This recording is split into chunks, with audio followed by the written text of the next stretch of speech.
Баянзүрх дүүргийн засаг дарга Баярмөх гэж хүн болвол Баянзүрх дүүргийн дүүргээс нийслэлийн иргэдийн уралд сонгогдсон 45 төлөөлөгчийн нэг. Баянзүрх дүүрэгт сонгогдсон 43 төлөөлөгч болвол энэ хүнийг Баянзүрх дүүргийг засаглаад өгөөч.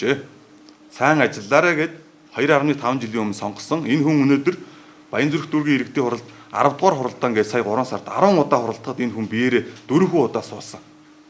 Өөрөөр хэлэх юм бол тэнд дүүргийнх нь одоо өөрийнх нь оруулж ирж байгаа асуудлыг хэлцээд бодлого боловсруулад байж байгаа энэ хүн ямар нэгэн худлаа үнэн шалтгаан хэлээд нийслэлээр хуралтай байна гэдэг юм уу, зав зайгүй байна гэдэг юм уу, ерөөсө хуралдаа суудаг.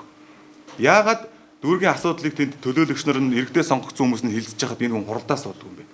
Тэгэхээр миний хувьд бол энэ хүн маш хангалтгүй ажиллаж байна. Үнэхээр одоо тэр хүн амынхаа тоогч мэдэхгүй байгаа энэ шалтгаан нь иргэдийн хуралдаа биеэр суухгүй байгаа шалтгаан энэ хүнийг огцруулах хангалттай нэг үндслэл байна гэж би харж байгаа. Маш олон хуулийн үндслүүд байгаа. Тэрийг одоо манай бусад төлөөлөгч нар хэлэх баг. Баянзүрх дүүргийн засаг дарга нь сүүлийн одоо томилогдсноос хойш 2.5 жилийн хугацаанд хангалтгүй ажилласан гэж төлөөлөгчд бид үзэж байгаа. Тийм учраас дүүргийн засаг даргыг одоо ажлаа хангалтгүй хийсэн учраас огцруулах одоо саналыг албан ёсоор одоо өргөн барьж байна.